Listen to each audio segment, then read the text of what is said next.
Hello, everyone. Sorry it took me a couple extra minutes. My tech kept crashing, and so things just, yeah, we didn't get the beginning music and all that kind of stuff. But I'm here now, and so, hey, how you doing?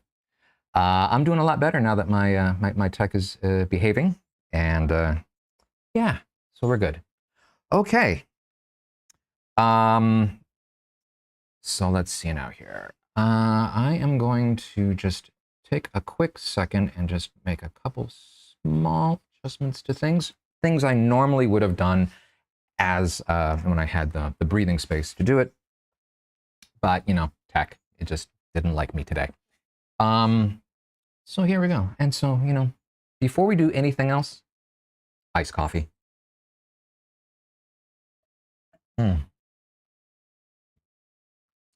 Perfect. Okay.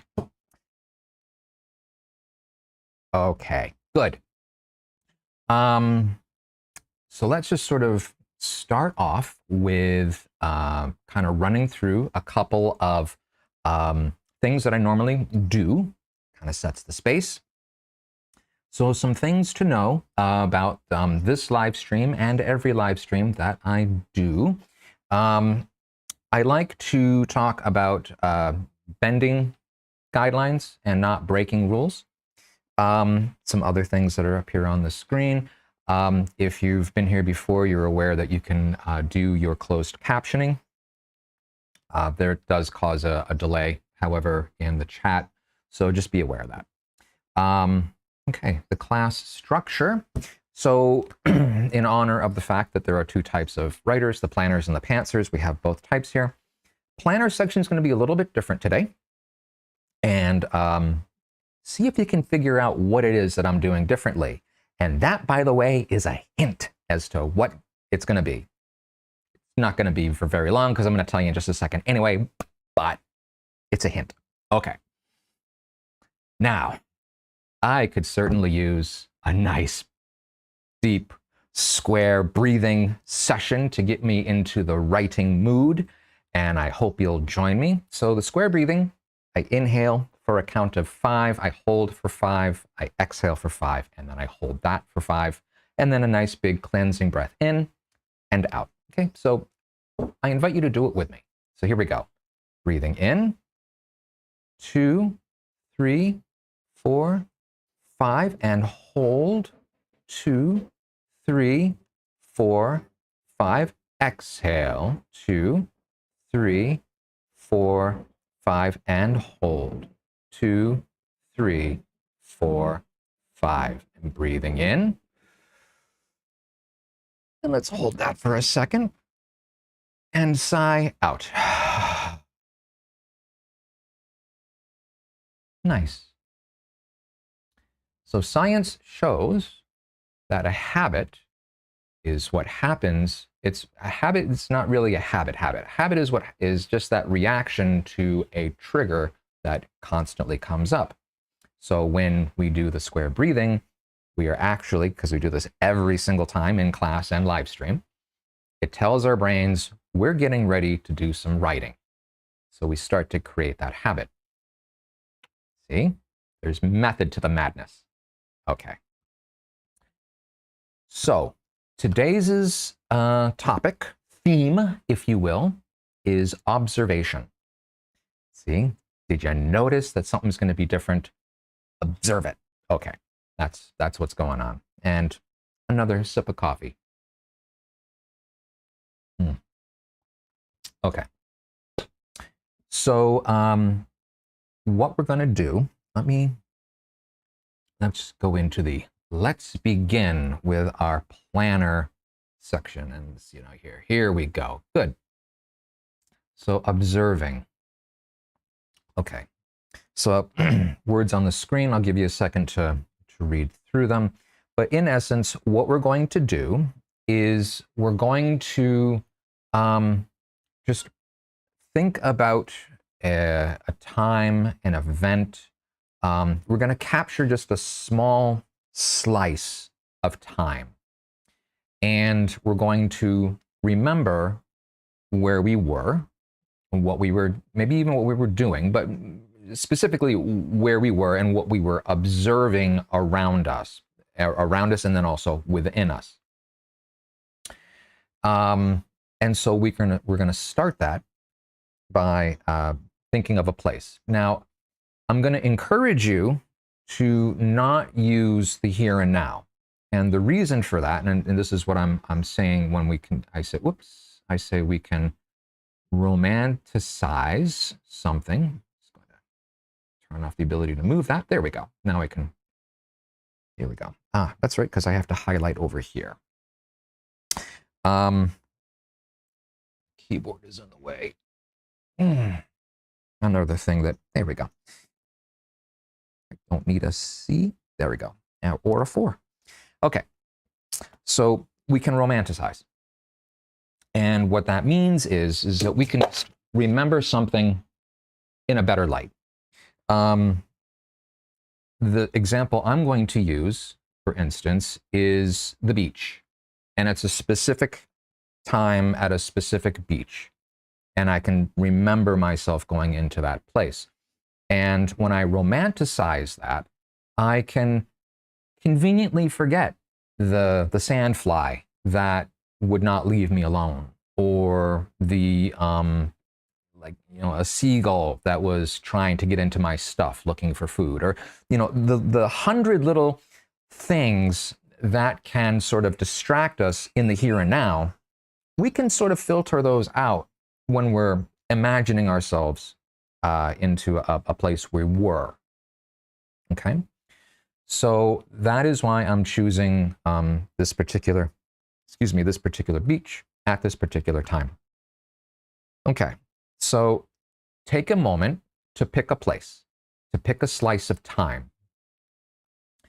And so just maybe close your eyes. I'm going to give you a minute. It's going to be kind of just a quiet minute, and just to pick something.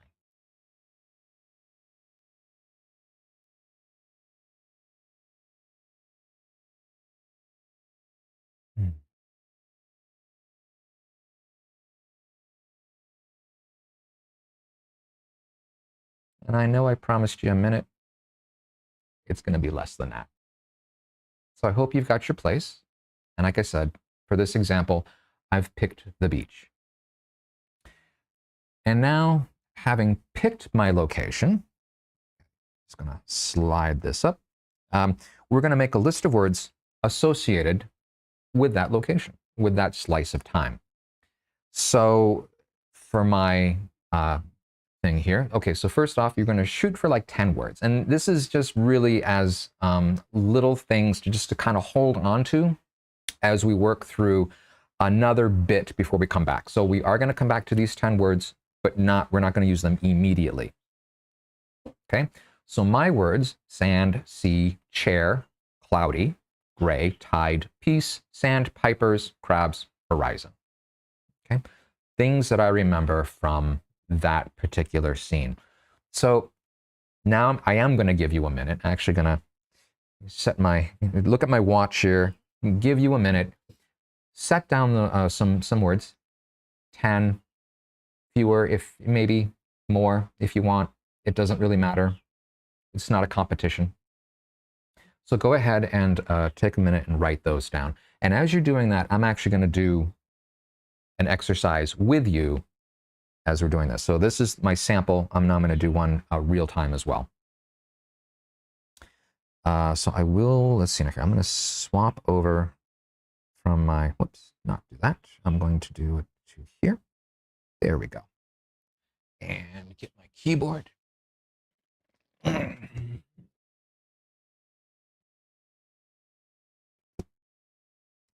Okay. Oops. Okay, so for my real-time exercise, this is going to be wedding reception, associated words, wife. Actually, I'll just even go more specific because I can. It'd be nice if I could spell today, though. And touching, perception, food, drinks, cake, fun. Let's see now. Room, family, friends. 1, 2, 3, 4, 5, 6, 7, 8, 9. That looks good. Okay, good. So this is, I just sort of, grabbed my associated words to my writing reception. Okay, so this is my real-time one. Okay, and then we'll come back, and the sensory experience will actually be my writing, my experience, along with you as we work through this together. So now I'm going to come back to my example. And over here. Okay, good. So we're going to set our words aside. Coming back to them, but we're going to set them aside for right now. So I'm going to scroll my page, and we're going to talk about senses. So when we talk about our human senses, if you think about your time that you've heard about the senses and whatnot, you commonly think there's 5, right? There's seeing, there's hearing, there's smelling, there's tasting, and there's touching. So in my preparation for this class, and I went and I looked up senses. Right? I actually went to the Wikipedia. There's the link down below here if you wanted to go check that out. The 5 senses were thought up by an ancient Greek, and he was just sort of like, throwing some stuff together, like 5 senses for the outside world. And now that we've got, improved sensing technology, and we can do brain scans, and we can look at brain receptors, and we can look at how different things operate, no one can agree on how many senses humans have. But everyone's in agreement that there's way more than 5. It can be as high, I saw the highest count was like 52, 53, something like that. I mean, some crazy number of senses. So let's talk about that. And then we'll talk about why we're talking about it. So we have the standard 5 here: seeing, hearing, smelling, tasting, touching. Now, no one really acknowledges the 6th sense because there is no sensory organ to it, but I'm throwing it in there because I personally believe it's real, and I frankly feel like I've got a really good one. Although I did not have a sense of premonition that my tech was going to misbehave this morning. So it's not fail-proof. So you have a sense of premonition or intuition.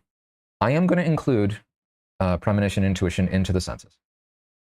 If you want to, great. If you don't want to, that's fine too, because this is your list and this is how you experience your world, both the outside world and the inside world. But other senses that were never listed by the ancient Greeks, we have the sense of balance, a sense of like hunger and thirst, a sense of breathing, of respiration.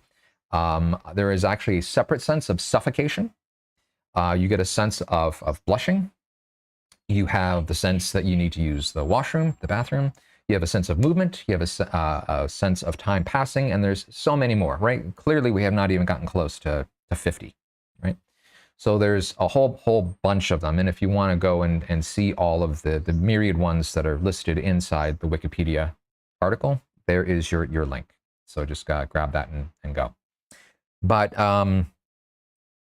don't go yet. We have creative writing to do. Go after. Okay. All right. So I'm just going to scroll. So now that we've talked about what are senses and the various odd ones that we can sort of grab and hold on to, we want to revisit the word list, and we're going to reimagine ourselves in that location. And we want to write about what we are sensing, right? The outside senses, the inside senses. We're going to do our best to get our reader to be in the same place, in that same time that we are, so that what we see, they see, what we hear, they hear. Right? And so that is going to require not just a laundry list. I mean, we could make it a list, and we could say, you know, I see this and list them off and bum, bum, bum, bum, bum. I hear this and bum, bum, bum, bum, bum. But this is actually an opportunity to use our stronger words, right? We did actually 2 lives on stronger words. We can try and encapsulate an experience, right? We did haiku, the live before that, my first live. So that just tries to like grab everything in one great big bundle and hold on to it and then express it. Or you can do series of haikus, right? That's something that I've started doing and I really enjoy it. So I invite you to do it, right? So you can express in prose, you can express in poetry, whatever is going to work for you. Now I did an example. Again, this is because this is my little, not my opportunity, my little scene on the beach. And so let me just read you what I wrote, and then let's all do it together with the scene that I've chosen for the live. Okay, so here we go. I'm going to scroll. And here we go. So the line where ocean and sky meet, blue against blue, a continuous horizontal blur seemingly stretching from forever to infinity. The colors are so similar my eye tries and fails to discern where one stops and the other starts. I've set my beach chair so that the lapping of the high tide waves wash over my feet but don't touch me otherwise. It's a rhythmic cleansing of sorts, the cool rush of a brace of water in, the drag of watery sand out. My feet are slowly dragged down into a small hole. I can feel the sun shining down despite the heavy cloud cover. There's a constant gentle breeze that cools but also coats with salt. My water bottle has fresh water, but my lip is a tasty brine. My eyes closed, I'm at peace. I can hear water percolating into the sand as each wave passes and imagine sandpipers dashing for a quick bite before being chased off by the next wave. A low roar precedes a bigger rogue wave, pushing, then pulling my chair along with it. I open my eyes to ease the disorientation, then quickly check to make sure the rest of my belongings are not being swept away. Seeing my things are safe, I calm my breathing and heart rate and settle into another timeless Zen-like state. So I hope that that has put you into my shoes, and far better than the stuff that I had written for the 2 lives previous. I'm just going to scroll and I'm going to show you real quick because I grabbed copies here. Right, so when I first just imagined a scene and wanted to be really clunky and clumsy with my adverbs and my words in general. It was a very hot day with a lot of sun and no breeze. Luckily, I had my very big umbrella to provide a lot of shade. Flat, it's made up, it's boring. Even when we tried to jazz it up a little bit, and it uses better words, which is good, but it's still made up. I wasn't focused on a real life scenario. So it was hot as an oven without any breeze. Luckily, I had my gigantic umbrella that could fit a family of 12 under it. Okay, I'm still making it up. There is a disconnect, at least for me, as I'm experiencing this, between what I have written and what I experienced, and therefore there's a disconnect I feel between me as the writer and someone coming in as the reader. And remember that the first reader of your work is you. So if you feel a disconnect as a reader, everyone else, well, not everyone else, but you can bet the fact that it's not going to be as compelling and as immersive as you would like it to be.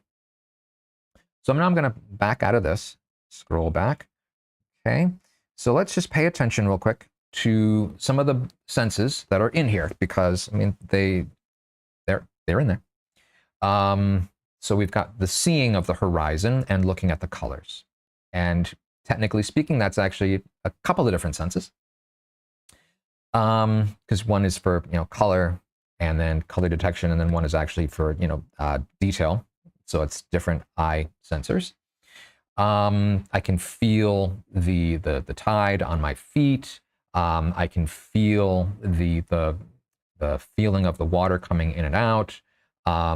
There's the sense of the sun coming down. And so even though the sun's behind the clouds, I don't see it, I can feel it on my skin. That's actually a different sense.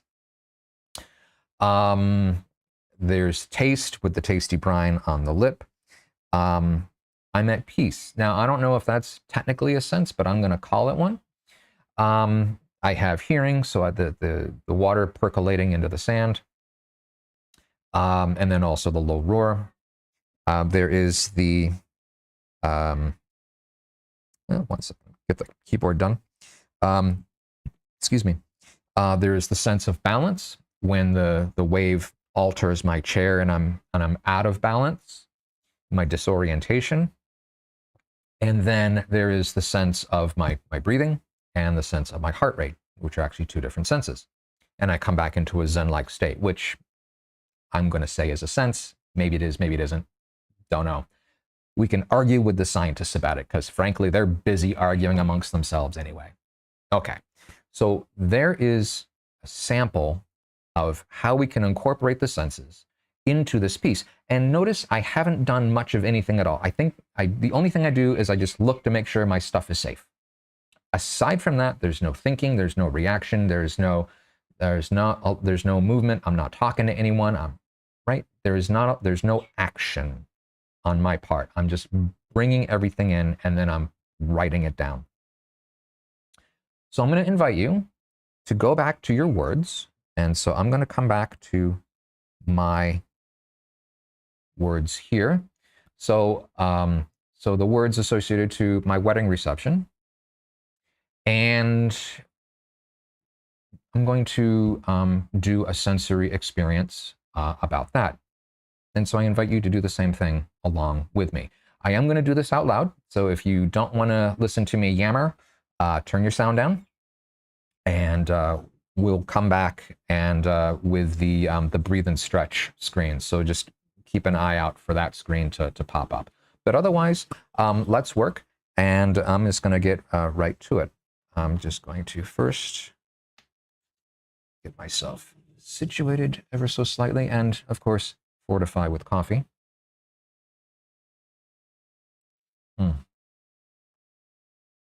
Okay. So now I'm going to take just a moment, put myself back into that moment in time.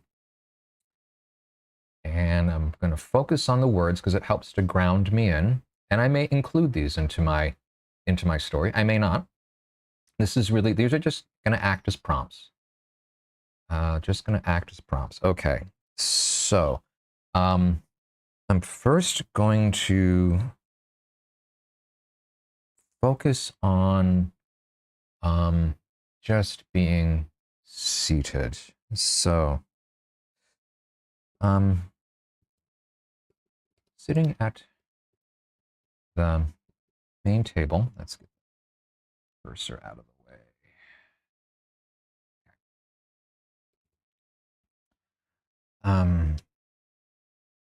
Looking down the full extent of the reception. I'm going to call it a reception hall because I can, and it was a big room, so I'm going to call it a hall, not just a room. I can hear the chatter of, let's get that slid up a little bit, the chatter of family and friends as they talk amongst themselves, but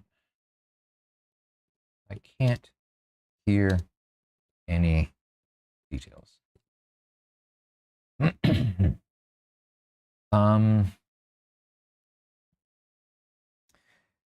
And I think it's because, whoops, let's get the proper form of it's in there. And I think it's because my eye refuses to stop looking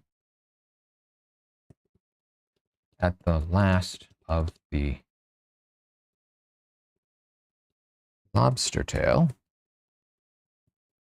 sitting on the, I'm going to go with tremendously huge platter that is now almost empty. Okay. Okay. And I'm going to take that one step further. So, and as I look at, oops, not onlookers, as I look at it, my fingers are just not behaving today. Look at it. A plan starts to form in my mind. And I don't know if you've noticed, but that last sentence is passive voice. So if you haven't seen my active voice, passive voice video, please do check it out, because I talk about that.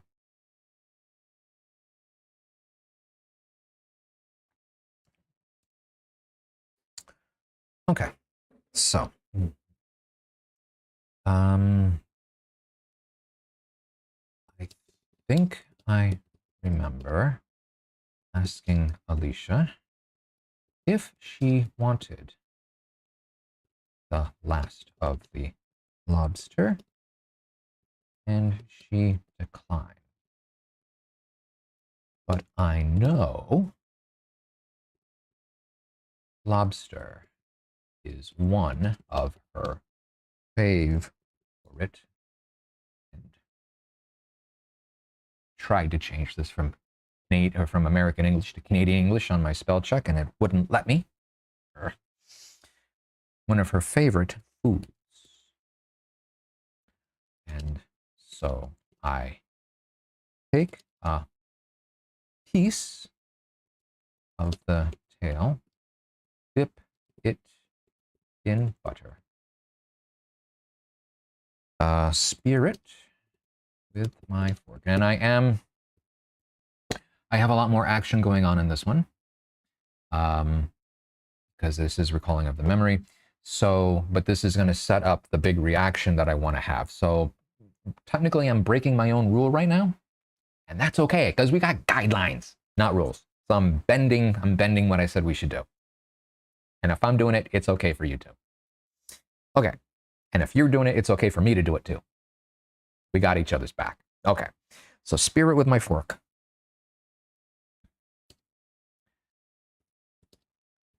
And catch her attention.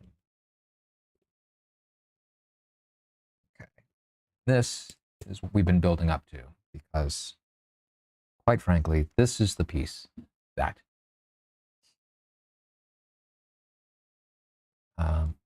her face lit up with a mixture, not minute, mixture of delight, surprise, and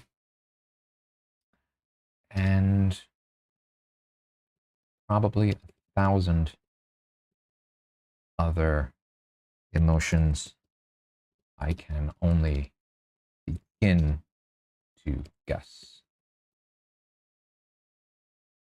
were on her face. But the look of delight as she ate the bite of the delectable food was the highlight. Was actually, I'm going to change that. The highlight of the evening. Eventing. No, evening for me.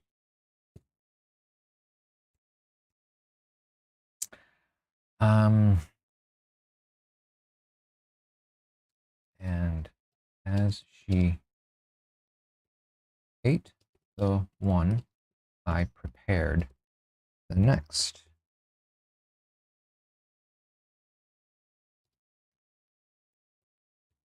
Feeding her not just lobster, but love and, whoops, I don't want the capital A, love and appreciation. Okay.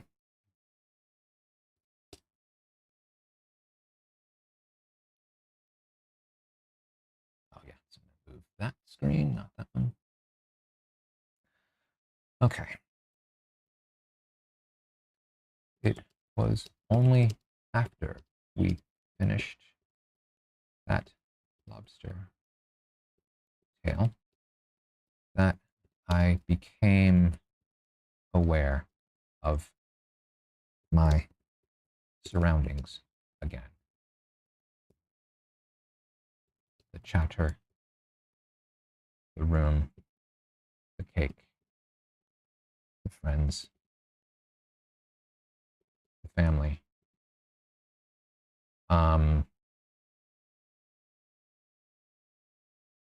All of it. And I think I'm just going to leave it here because this is sort of ends that little piece of memory. So again, I did put in a whole lot more activity and action than I intended, but that's okay. So I'm going to read it back to you. Scroll to it. Okay.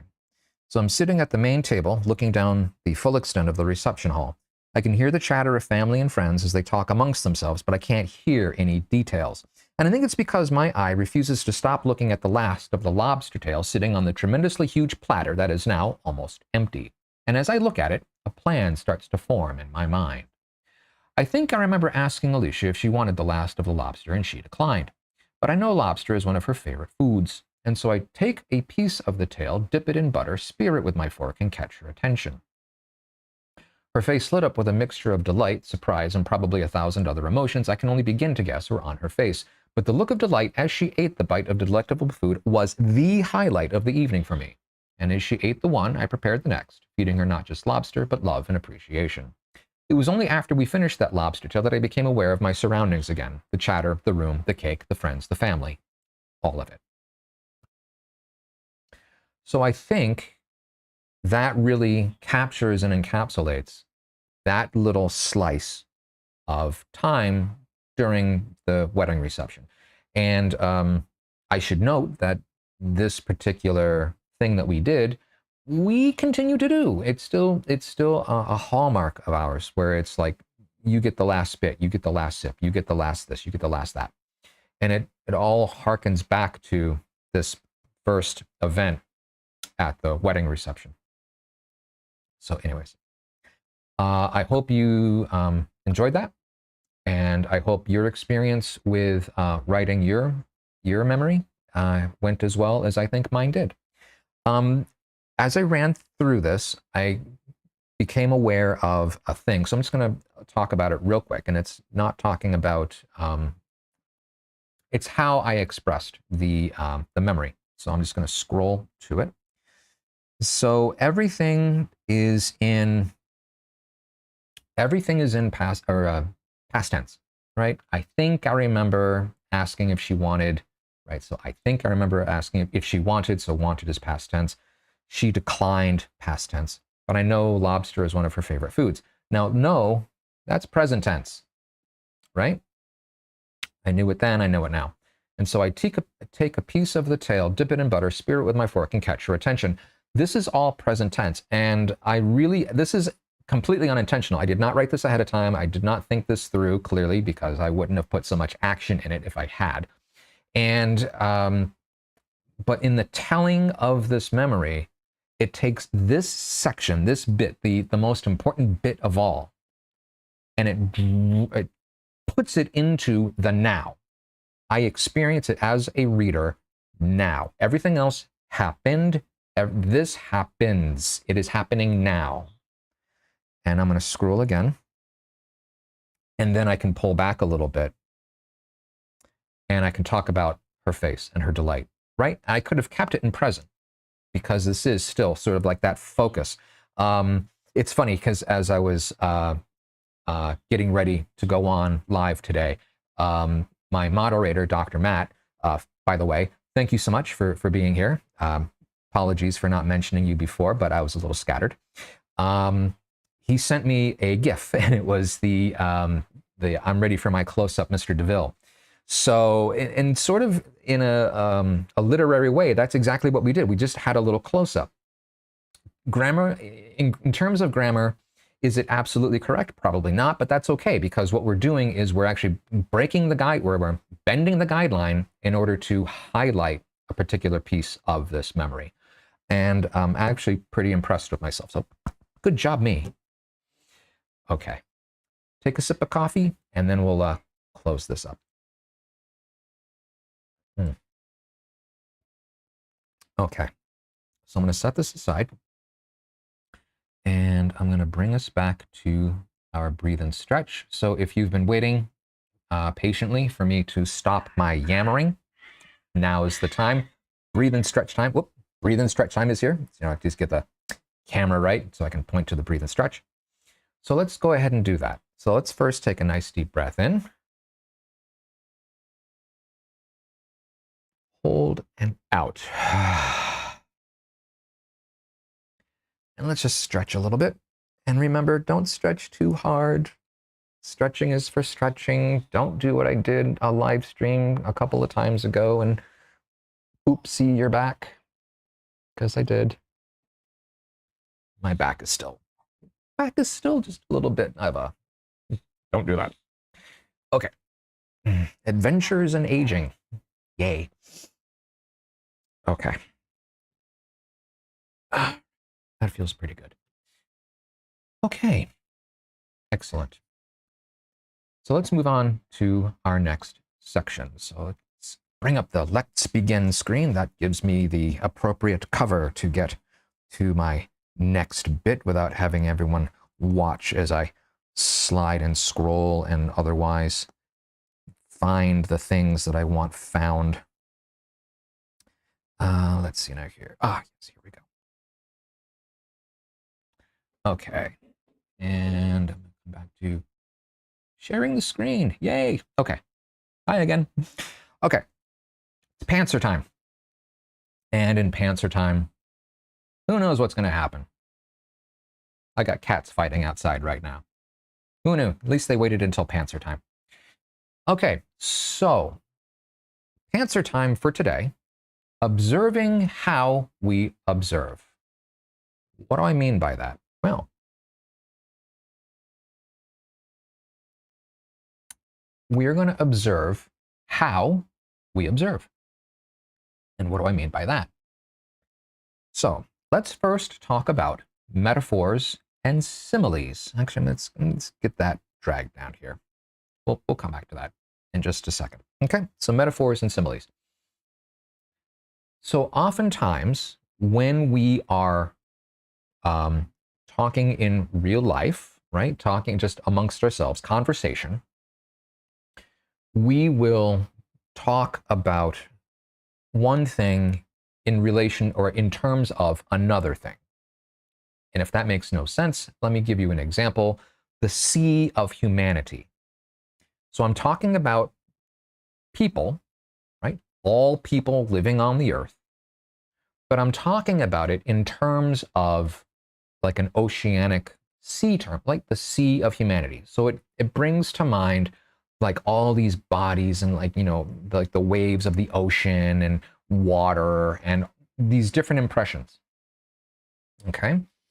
So it provides some information about what I'm talking about that doesn't directly relate to the actual thing. Like, because you don't think of people as being like some part, like a drop in the ocean, unless you specifically reference that metaphor. So I'm just going to slide it up here real quick. So we have metaphors and we have similes. So let's just talk about real quick what they are. So metaphor is a direct comparison of two dissimilar things. I have a couple of examples here. Your betrayal is a knife in my back. Right? So your betrayal is the same as stabbing me in the back. It might, that's, you might as well have just right in there without me seeing it, right? What am I saying? I'm saying I didn't see it. I didn't have an opportunity to see it. It was sneakily done, right? I mean, these are all things that betrayal talks about, but it was also like, surreptitious. It was done behind my back. I didn't see it. At least you didn't, or you didn't do it in front of my face where I had some warning. So your betrayal is the same as stabbing me in the back. And another example, if you saw Oppenheimer, I am death, destroyer of worlds. Okay? This is a metaphor. I am the same thing as death, destroyer of worlds. This is different than a simile. And I'm just going to bring this, whoops, let's scroll this up, which is an indirect comparison of two dissimilar things. And so we have in a couple of examples, your betrayal is like a knife in my back. It's not the same thing, because a knife, metal, sharp, pointy. But it's kind of, it's sort of like that. So it takes, a simile is a little less strong, right? So if you want to have a little bit of distance between the two, you can use a simile. Another example of simile, and I'm going to apologize. Apparently my computer is trying to get me to avoid singing. Oh, behave. Behave, okay. So apology to any and all Miley Cyrus fans. You came in like a wrecking ball, right? You came in like a wrecking ball. Were you a wrecking ball? No, wrecking balls are big metal things that kind of come through and destroy everything. You came in like a wrecking ball. She could have said you came in as a wrecking ball. That would be the metaphor. But she said you came in like a wrecking ball. Now I know grammatical stuff and lyrics and all that kind of stuff it gets a little bit hazy, but we're talking grammar. And so this is kind of where we're at. Okay, so I've destroyed Miley Cyrus's career by singing her tune. You're welcome. So, okay, so moving on. Scrolling. Okay, so the interesting thing is, and I grabbed this the other day. So, so first off, I'm just going to lead with when I write our newsletters, which come out every so often, sometimes every 2 weeks, sometimes once a month, whenever. I like to put in a little sciencey bit, and this is one of the sciencey bits that I grabbed, and it's not going to end up in the newsletter. It's just here, and talking about how metaphors will actually shape our thinking. And so as you go through and you read what's here up on the screen, so metaphorical comparisons can influence people's judgments and actually change behavior. So metaphors such as time is money.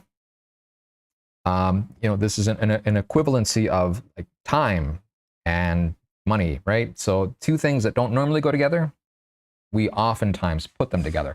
And we do this unconsciously, because there are so many different ways that we can sort of put two things together, and we want to just sort of throw an idea out there. And I'm going to scroll again. So this last bit, describing ideas either as light bulbs or seeds, can influence our attitudes towards innovation, right? And so that's what this article is actually focusing on, is this one particular type of, it's called a conceptual metaphor, where you're taking, you're saying an idea is, rather than saying it's a good idea or it's a brilliant idea, instead it is a it's a light bulb moment. It's a seed. It gives an energy to it that is not there with just simply good or brilliant or bright or what have you. And brilliant and bright, that's assigning towards the light bulb, right? So it's just a different way of using that. So we need to be aware that this kind of bias, this kind of influence is within us, right, as writers. And so when we're writing, and so our readers are going to be picking up on that same type of thing. So do you want to express things in terms of other things? And if so, which thing do you want to use? Which message do I want to convey? So I'm going to scroll along and let's just discuss this a little bit further. Okay, we talked about this before. We use metaphors all the time, often without realizing, and there's some examples here. And this last paragraph, seemingly innocuous deviations from literal language are more powerful than we might think because we can actually change how people think. One thing that is I'm noticing right now in the news, current events, there is a political person who is calling other political people weird dudes or weird guys. And apparently it's taking off. Why? Because he has framed it using this metaphor, weird guys. And it's working. Okay, so and it's just an innocuous little thing. No one would actually think twice about it. But it is working. I'm going to scroll again. Okay, so there is the link to the article. If anyone has an interest in looking for it, it's in Psychology Today. And it's a recent article to now, which is, it was July, 2024-07. I think, apparently it doesn't have a day. It's just got the month leader on it. Okay, so let's turn this into an exercise and explore this a little bit, okay? So let's take a common metaphor and play with it and see how does it make us feel? What implications are in there? What connotations, right? The things that we are implying by using it, right? And I've grabbed some of the things from the article. The world is your oyster, life is a journey, time is money, someone is like a gold digger or a heartbreaker or a rising star. I grabbed a few more. Opportunity is just around the corner. We were going through a rough patch, like our relationship is going through a rough patch, or it seems like a half-baked idea, or make up one of your own, or grab one of your own. And just go ahead and write that down. I've got one written already. So let's just give you a minute and grab one of the ones that I've prepared, or grab one that you're familiar with. So let's just take a minute to do that. And I'm going to take an opportunity to drink the last of my iced coffee.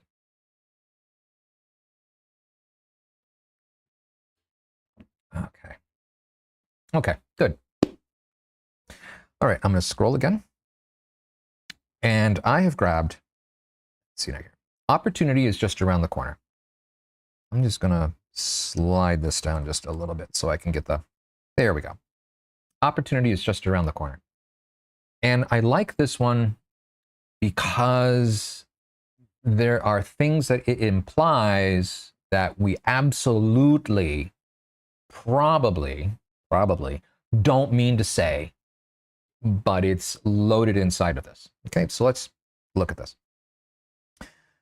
It implies opportunity will happen soon. It's just around the corner. Just around the corner. Okay? It makes no mention of effort. So it feels like all you need is for some time to pass and something good will happen. Or this opportunity will present itself. We just need to keep walking in the right direction because that opportunity is right around the corner, right? If opportunity doesn't happen soon, because again, it's right around the corner, it suggests maybe you're not going in the right direction. So the blame is on you.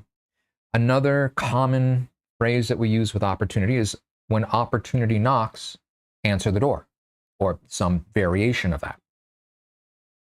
So then the blame could be opportunity must have knocked because it was right around the corner. You just didn't answer the door. And so it puts this burden on you to realize this opportunity that you maybe have no control over, right?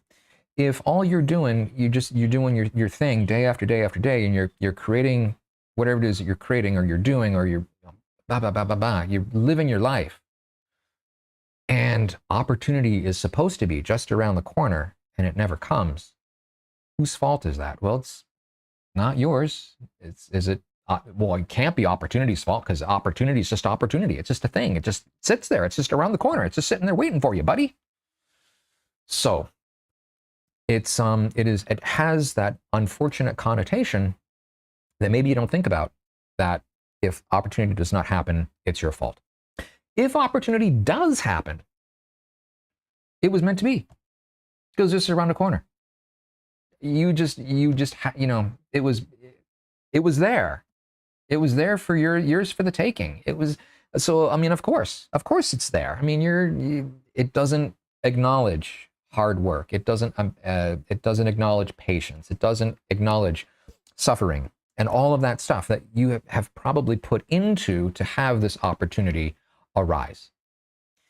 Right? So this is actually, to my mind, a very disempowering metaphor where people are using it, intending it to be empowering.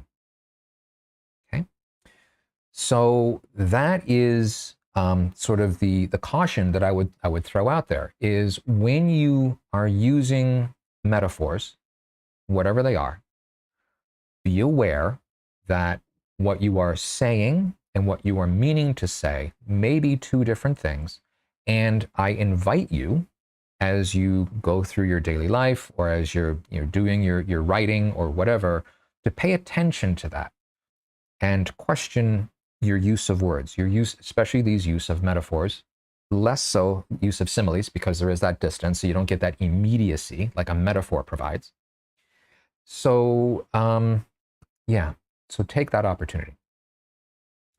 And that's where I'm going to end this particular bit. And I realize a couple of things. So I'm just going to take a moment here, and I'm going to, actually, let's do this first. Let's breathe and stretch, because I'm running out of breath, talking too much. So let's just take a nice deep breath in and hold it and out. And let's just do a nice little stretch. I think this is what got me last time when I did my back, so we'll be careful. And let's shake out the fingers a little bit. A little bit of a, there we go. Get the back all nice and happy. Okay, so as we're getting ready to close down for the day, a couple of things I would like to do. First off, my DX haiku, a creative space, holistically supportive. Please like, share, subscribe. And I'm going to come over here to our hashtags and our email.